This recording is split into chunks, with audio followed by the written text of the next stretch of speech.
Good morning, students. Welcome to classes on economics of capital market. Today, we will be dealing with financial system.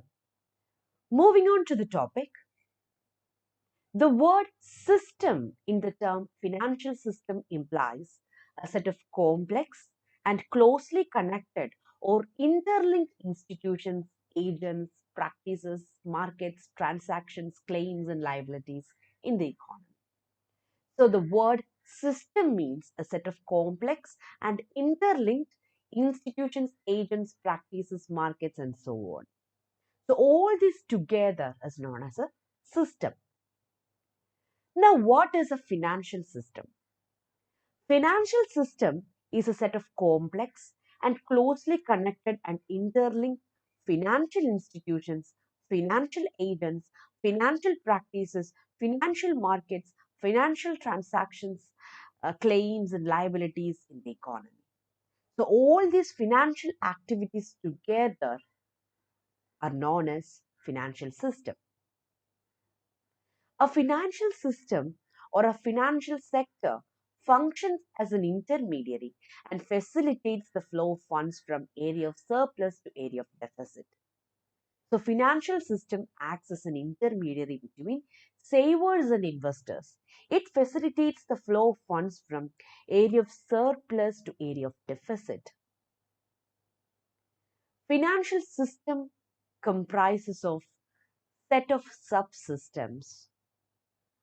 They are financial institutions, financial markets, financial instruments, and financial services. So financial system has four different components. They are financial institutions, financial markets, financial instruments, and financial services. Financial system provides a mechanism by which savings are transformed into investment. So financial system converts savings into investment. It is a set of complex and closely connected financial institutions, financial agents, and other financial activities. All together, closely connected is known as financial system. And it facilitates the flow of funds from area of surplus to area of deficit, and they are the intermediaries between savers and investors, and they converts savings into investment. So financial system is very important for country's development and its capital formation. Now let us move on to the structure of Indian financial system. Indian financial system can be broadly classified into two: formal financial system and informal financial system. Formal financial system are regulated by Ministry of Finance, RBI, SEBI, and other regulatory authorities. Whereas informal financial system are out of control of these regulatory bodies. So Indian financial system can be divided into two: formal financial system and informal financial system, or organized financial system and unorganized financial system. So formal financial system are controlled by regulatory authorities or regulatory bodies, whereas informal financial system or unorganized financial system are not controlled by any authority. Now let us focus more on informal financial system. Informal financial system consists of individual money lenders, uh, local brokers, pound brokers, then non-banking financial intermediaries such as chit funds and so on. And these informal financial systems are not controlled by regulatory authorities. Now coming to the formal financial system. Formal financial system comprises of Ministry of Finance, Reserve Bank of India, SEBI, and other regulatory bodies. So Ministry of Finance, RBI, SEBI, and other regulatory authorities regulates or controls formal financial system. Now let us focus on the components of formal financial system in India. So there are four different components of for formal financial system in India. They are financial institutions, financial markets, financial instruments, and financial services. First, let us focus on financial institutions. Financial institutions can be classified into two: banking institutions and non banking institutions. Banking institutions includes commercial banks, private banks, foreign banks, and public sector banks. And it also includes development banks like ICICI, IDBI, IFCI, and so on.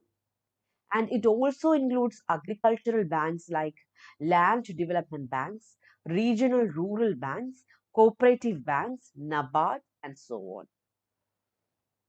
So those institutions which offers banking services are known as banking institutions.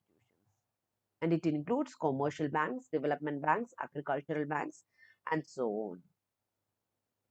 Now the second type is non-banking institutions.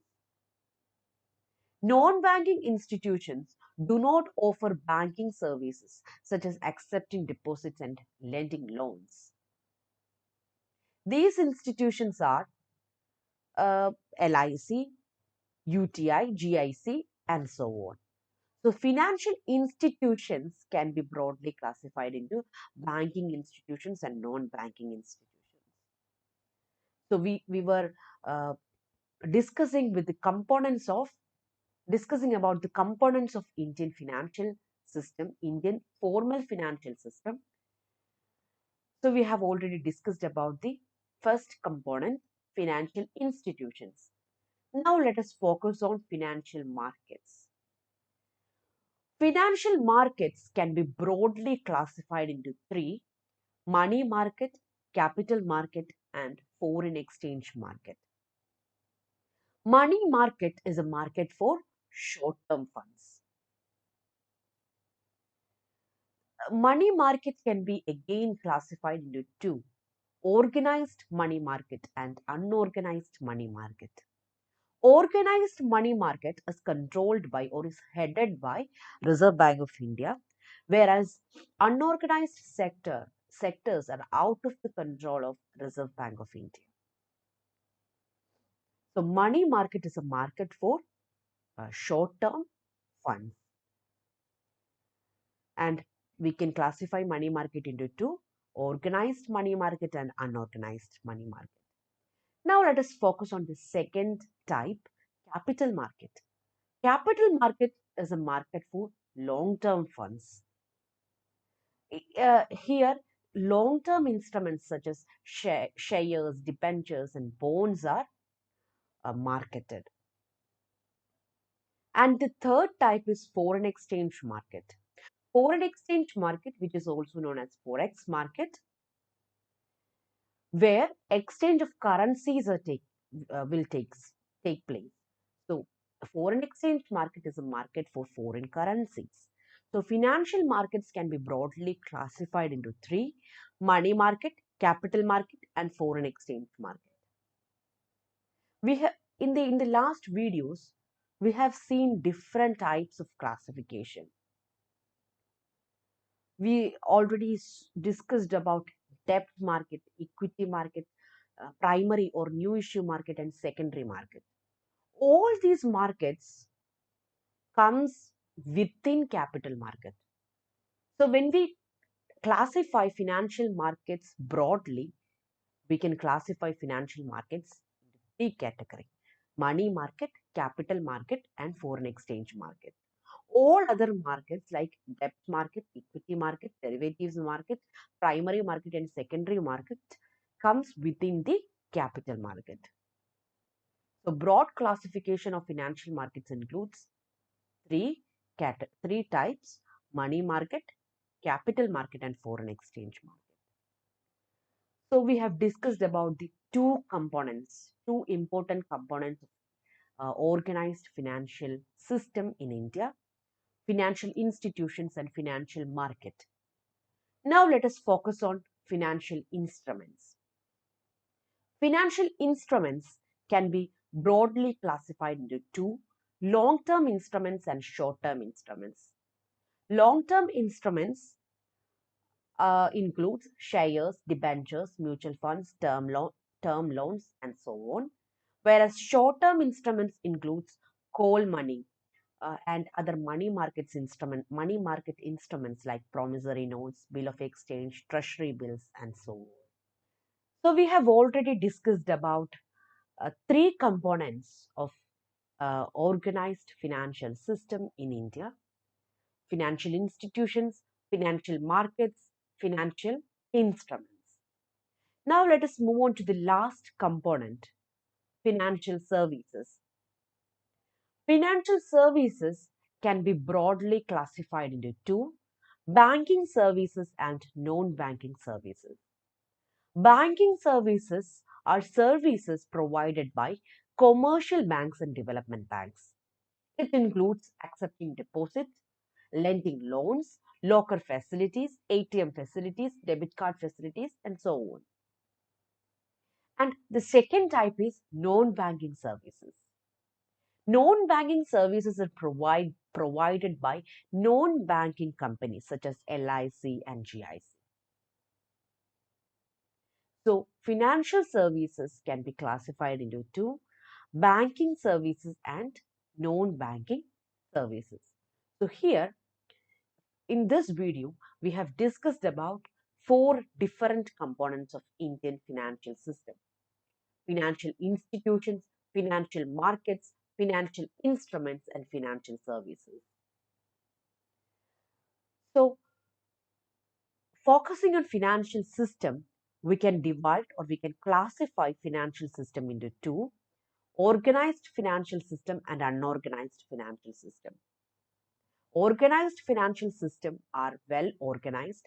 They are controlled by Ministry of Finance, SEBI, RBI, or other regulatory authorities, whereas informal financial system are not under the control of any authority. And again, India's organized financial system can have four components: financial institutions, financial markets, financial instruments, and financial services. Financial institutions can be divided into banking financial institutions and non-banking financial institutions. And the second component, financial market, can be divided into three groups: money market, capital market, and foreign exchange market. Then the third component, financial instrument, can be divided into short-term instrument and long-term instrument. And the last component, financial service, it can be divided into two: banking service and non-banking financial service. So this is all about our Indian financial system and its components. Hope you all understood. Thank you.